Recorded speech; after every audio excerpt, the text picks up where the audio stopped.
Sziasztok!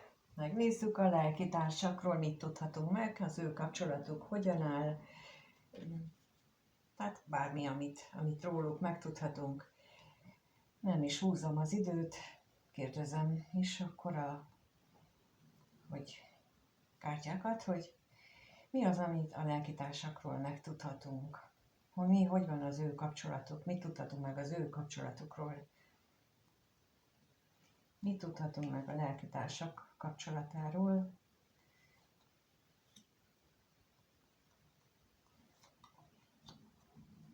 Mit tudhatunk meg a lelkitársakról?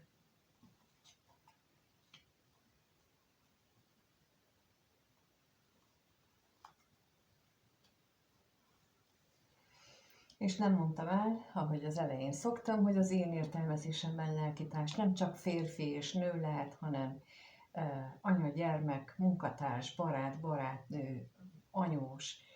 Szóval bárki, akivel azt érezzük, hogy közel áll hozzánk, aki azért jön az életünkbe,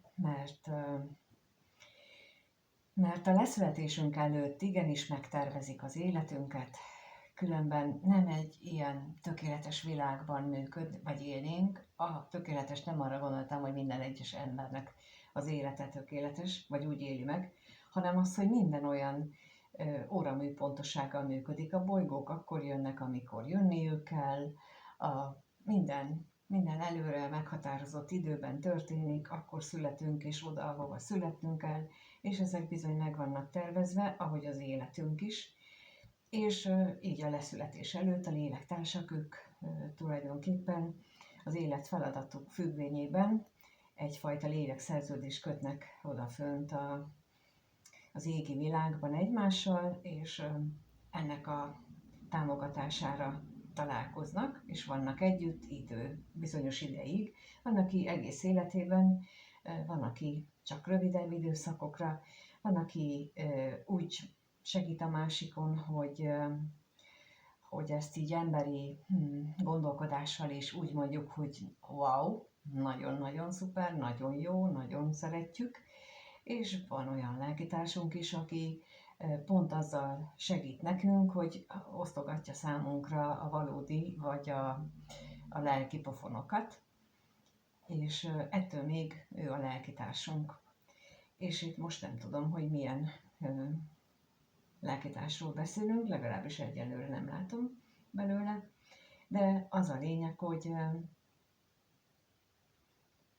van egy világ, amit mi nem látunk, de tudjuk, hogy van. Legalábbis szerintem, akik itt vannak, azok valamit sejtenek belőle, hogy létezik egy másik világ, és ott dől el a valódi életünk, a valódi sorsunk, csak az emberi elme, az emberi ego azt hajlandó időnként nem tudomást venni róla. Na de lássuk azt, hogy ez a lelkitárs, ők viszont nagyon sokat gondolkodnak. Hát az, hogy egymásról, az egyelőre még nem derült ki, arról viszont igen, hogy milyen vágyaik és miben reménykednek, azon törik sokat a fejüket, és az is lehetséges, hogy a reményeik megvalósulásáért nagyon nagy áldozatot kellene hozni, vagy nagyon nagy változásra lenne szükség. Egyeseknél az is lehet, hogy a születési családját, vagy akár a jelenlegi családját is hátra kellene hagyni, vagy legalábbis azokat a dolgokat, amit ő ott megszokott, azokat a szokásokat, azokat a hitrendszereket, amit ott megszokott is, és egy teljesen új világot kellene neki magába engedni, magába integrálni, és ezen gondolkodik nagyon sokat. Na nézzük itt, hogy mit tudhatunk még meg erről a gondolatról, hogy mi az, ami őt foglalkoztatja.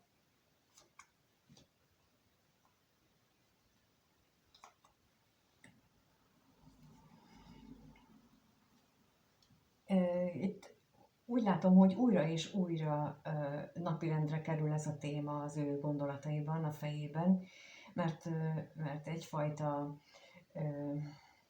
szenvedély és ez lehet testi szenvedély, de lehet akár a körülöttünk lévő energiáknak a következtében a lélek, a szellemi vezetőnk, akik segítenek bennünket az életfeladatainkban, illetve megélni mindazt, amit kell. Tehát ők azok, akik egyfajta nyomást gyakorolnak ránk, hogy akkor ne hagyja lanyhulni ezeket a dolgokat, amivel gondolat, vagyis hát amivel dolgunk lenne, és őnek is egy ilyen jellegű újra és újra előpattanó gondolatok formájában jelennek meg, amelyek hát egyes esetekben testi szenvedély, ez a nyomásgyakorlás, és más esetekben pedig valamilyen más jellegű, erőteljes dolog, ami őt serkenti. Ez mindenkinél más lehet. Na, megnézzük, hogy mit jelent itt a halál napja.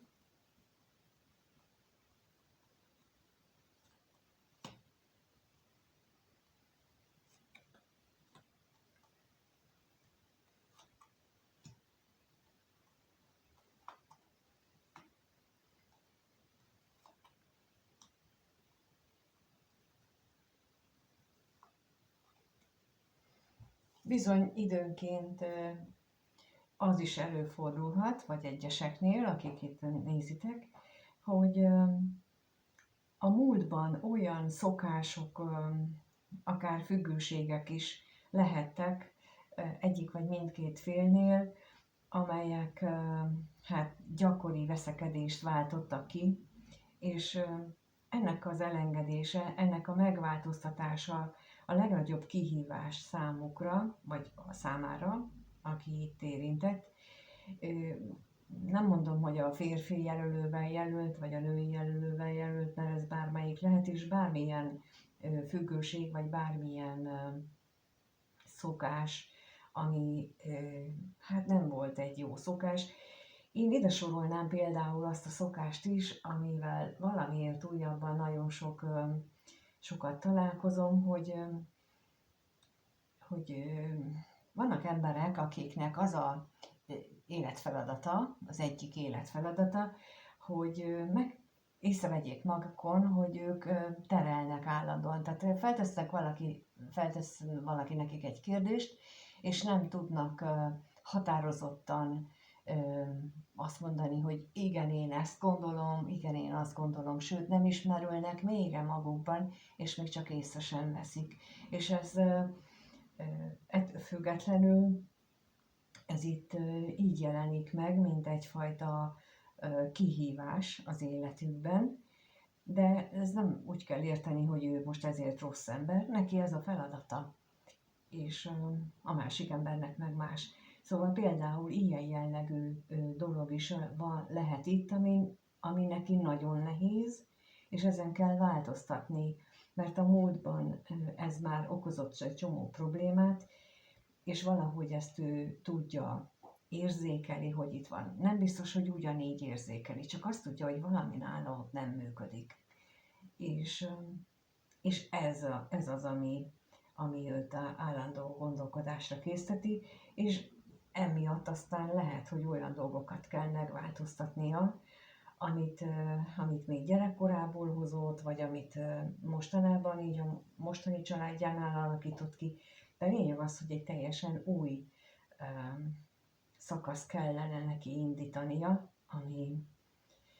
ami nem egészen könnyű, úgy látom. Na, megnézzük, hogy egyébként akkor hogyan viszonyulnak egymáshoz, mert most így a kapcsolatról ezt látjuk, hogy itt ilyen a jelenlegi energiákhoz nagyon is passzoló, nagyon is illeszkedő kapcsolati energia mutatkozott, de ez hogyan jön le, vagy hogyan jön át az ő gondolataikban, most azt kérdezzük meg, tehát kettőt kérjük szépen, és a kérdésem az, hogy mit gondolnak egymásról ezek a lelkitársak, hogyan gondolkodnak egymásról, először a férfivel jelölt személy, ő hogyan gondol a női párjára, és a női fél hogyan gondol a férfi lelkitársra. Hát a férfinál látható az, hogy ő úgy gondolkodik a nőről, hogy ő egy nagyon stabil, nagyon és két lábbal áll a földön, ugyanakkor pedig a lelki síkon is egy nagyon is, hát mondanám azt, hogy spirituális, de igazából inkább azt mondom, hogy van neki hite, mert nem minden, tehát nem ugyanaz a kettő. Tehát, hogy megbízható, stabil ember, és van neki hite, akire lehet támaszkodni, és mind anyagi szinten, mind pedig a lélek szempontjából. Itt most egyértelműen, amikor így az állandóság lapjára ránéztem, a tarónak a főpapnő lapja jelent meg előttem, ő az a spirituális személy, aki, mint mondom, nem kell, hogy spirituális legyen, de a lényeg az, hogy neki a hite az, ami a stabilitását adja az életében, attól is lehet a földi síkon is ennyire stabil, hogy neki megvan a maga lelki-szellemi kapcsolódása is az égi világhoz. Na megnézzük, hogy mi ez a ház, erről mit tudhatunk meg.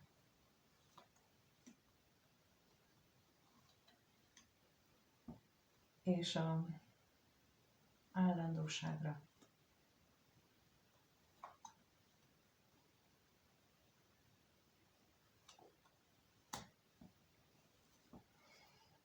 Hát itt talán nem kell túl sokat magyarázni, hogy ez nagyon-nagyon tetszik ennek a lélektársnak. Ez a stabilitás, ez a megbízhatóság, ez, és az ehhez társuló szokások, az ehhez társuló egymáshoz való viszonyulások nagyon tetszik, sőt, olyannyira tetszik, hogy bizony itt nagyon mély érzéseket is képes volt benne elindítani, és ami még látszik, hogy itt a stabilitás az talán egyfajta ígérettel is társul, olyan ígérettel, hogy itt nem fog ez elmúlni. Vagy esetleg ebben bizonytalan a férfi lélektárs, hogy lesz-e itt erre egy ígéret, vagy kap-e erre majd ígéretet, hogy ez később is megmarad, ez a stabilitás, vagy ez az állandóság közöttük, amit most, vagy ami eddig volt, vagy pedig, tehát ez a lényeg, hogy mennyire bízhat meg benne.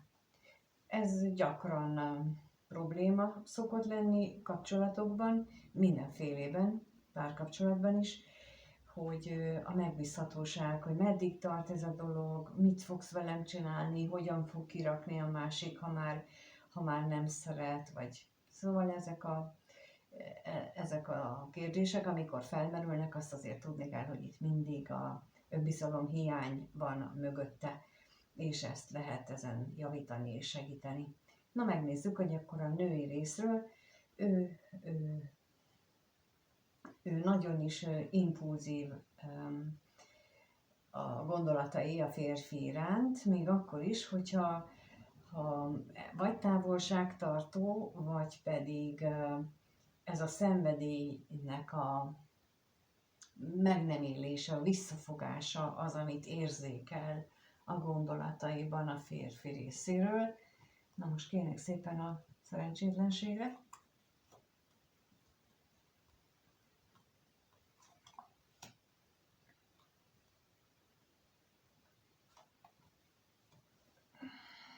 És a katonatisztre is.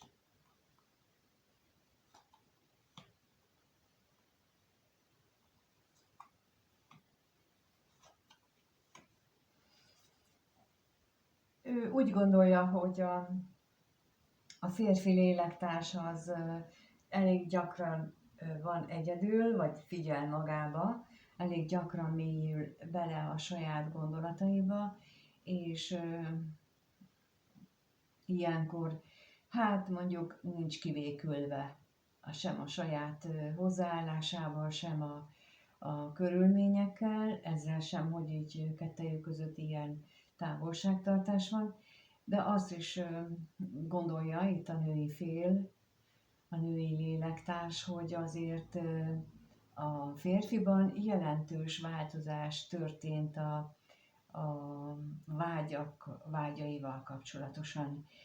Olyan, mintha valahogy érezné itt, amit a férfinál elmondtam, de ezt nem beszélték volna meg.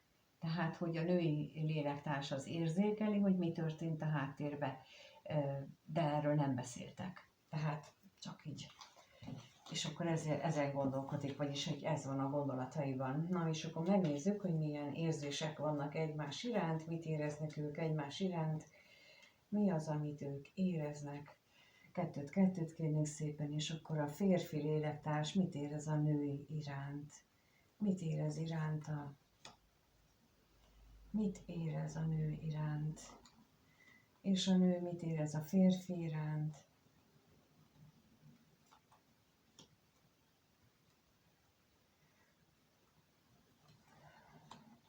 Nagyon érdekes, megint a férfinál, megint az jött ki, hogy ő egy ilyen isteni ajándéknak, isteni szerencsének érzi ezt az ő lélektársát. Tényleg egy ilyen adománynak. Na nézzük azt, hogy mi ez a szerencse.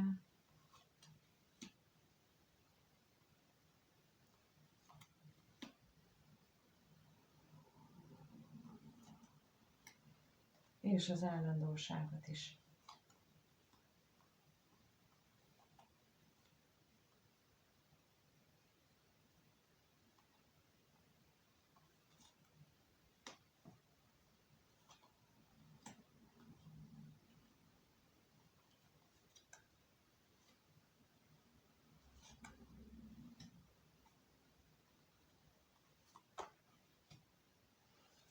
Hát azt látom nála az érzései szintjén, hogy a múltban, amikor ők találkoztak, az akkor ő úgy élte meg, amit mondtam az előbb, hogy ilyen isteni adományként ezt a találkozást, mint akit azért küldtek, hogy az ő magányosságán azt segítsen, vagy azt feloldja, vagy annak az elviselésében segítkezzen, de az is látszik, hogy ez a találkozás hatására a férfiban nagyon mély lelki átalakulást indított el, illetve van folyamatban még mindig. Nem csak a tekintetben, hogy hogyan gondolkodik, hanem hogy milyen vágyai, reményei vannak. Elképzelhető, hogy korábban neki eszébe sem jutottak volna olyan jellegű vágyak, mint amit például a női lélektársnak a megjelenését követően ő gondolt, vagy azt, amit megél azóta. Szóval az lehet látni, hogy hatalmas változást indított el benne. És a női részről pedig, hát látjuk, hogy nagy problémát jelent az, hogy lehet, hogy ők sokat vitáznak, az is lehet, de az is lehet, hogy sok olyan akadályozó tényező van, ami bosszúságot okoz nekik. Na most az ellenségre kérnék szépen, hogy milyen akadályok vannak itt.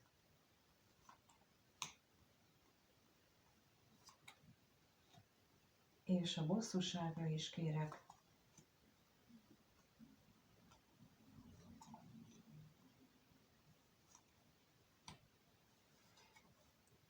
Lehet, hogy ő úgy érzi, hogy az akadályozó tényezők között nagyon fontos szerepet tölt be a őszintétlenség, vagy bizonyos függőségek, amit itt az előbb is láttunk, és hogy ezzel kapcsolatosan nem biztos, hogy képesek dőlőre jutni egymással, akár szóvá is teheti egyik a másiknak, illetve ami még itt benne negatív érzést kelthet, az az, hogy nem érzi eléggé a szeretetet, és a másiknak a szeretetét, vagy nem elégséges.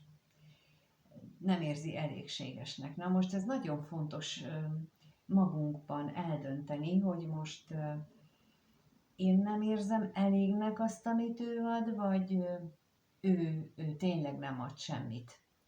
Illetve, és akkor itt nagyon fontos megint az, hogy ismerjük a saját és a másik szeretett nyelvét.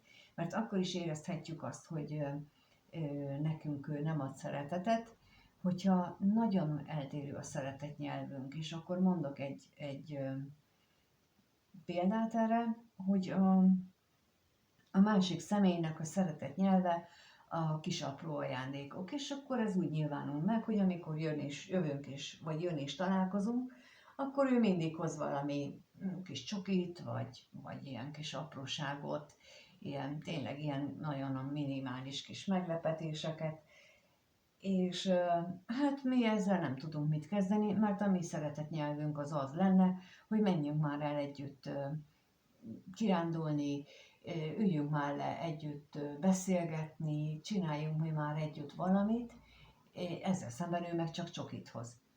Így a két ember nem fogja azt érezni, hogy a másik szereti őt, mert nem egyforma a szeretett nyelvük. Aki csokit hoz, ő ugyanilyen apró szívességeket várna el, például az, hogy amikor ő megérkezik a találkozásra, akkor a másik is adjon neki valami apróságot, vagy valami kedves gesztust,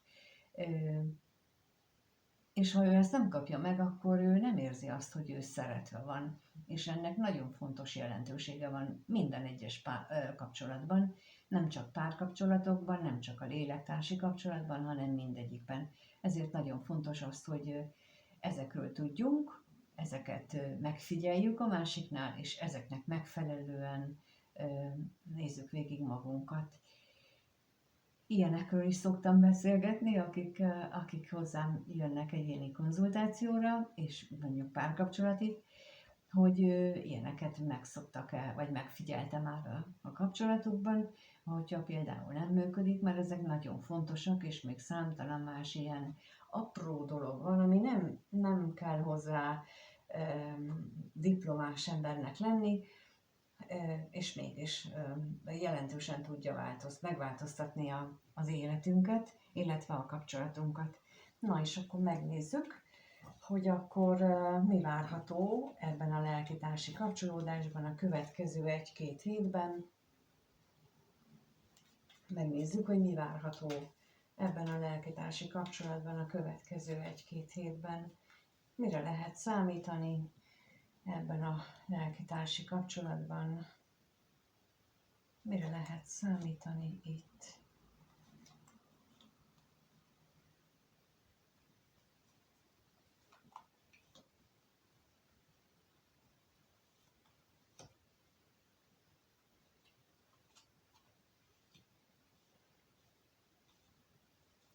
Hát picit változtak a lapok az első, a jelen pillanati állapothoz képest. Szerencsére megmarad az a stabilitás, a lelki stabilitás is, ami már az előbb is látható volt, megérzékelhető, bár időnként felveti a fejét közöttük a félelem, vagy a féltékenykedés. Na nézzük akkor a féltékenységet, hogy itt mit tudhatunk meg erről, hogy miért van ez itt.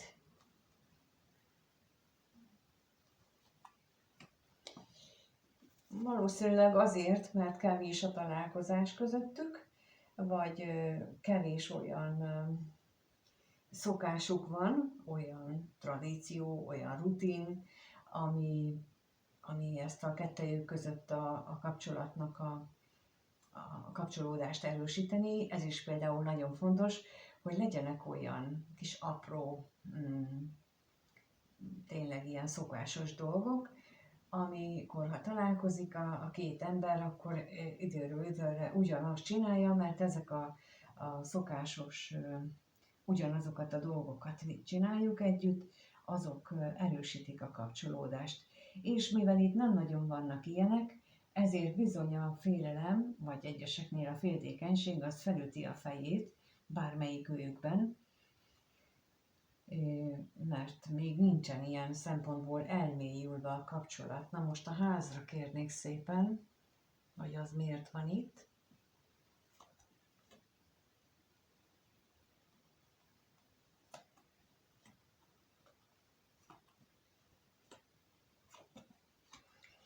itt megint a nem megfelelő kommunikációra hívja fel a figyelmet, hogy nagyon értékes ez a stabilitás, ami kettejük között van, de jó lenne többet beszélni erről, a vágyakról, arról, hogy mit, hogy szeretnénk. Például akikkel rendszeresen dolgozunk együtt, ott szinte egy idő után mindenki megállapítja, hogy a következő kapcsolatban biztos, hogy mindent megbeszélünk, még mielőtt összeköltözünk előtte, mert látható, hogy nagyon sok nehézség elkerülhető lett volna, hogyha előtte már minden ilyen apró részlet meg lenne beszélve. És ez bármennyire is furcsának tűnik, ez akkor is azt a célt szolgálja, hogy hosszú távú tudjon lenni egy kapcsolat, és itt is arra hívják fel a lapok a figyelmet, hogy érdemes lenne ebbe energiát tenni, szót vesztegetni rá, ezt akartam mondani, és ez így majdnem összefolyt. Szóval, hogy itt egészen erről ennek az energiáját mutatják a lapok. Köszönöm, hogy itt vagytok, és megnéztétek ezt a videót is. Köszönöm a lájkot, a feliratkozást, a kommenteket, és ha egyéni konzultációt szeretnétek, akkor kérlek írjatok a lenti leírásban található elérhetőségre, vagy amit még figyelmetekbe ajánlok, hogy egyéni konzultációt a tagságnál és a legmagasabb kategóriába tartozónál, ott az tartalmazza a teljes 1 órás egyéni konzultációt, illetve minimum 1 órást, inkább így mondok, és az egyen visszámlévő, az pedig egy 20 perces videós elemzést tartalmaz, amikor nem élőben beszélünk, hanem csak videót készítek. Úgyhogy, ha ilyet szeretnétek, akkor bármelyiket választhatjátok. Köszönöm, hogy itt vagytok, és amíg nem találkozunk, addig mindenkinek minden jót kívánok. Sziasztok!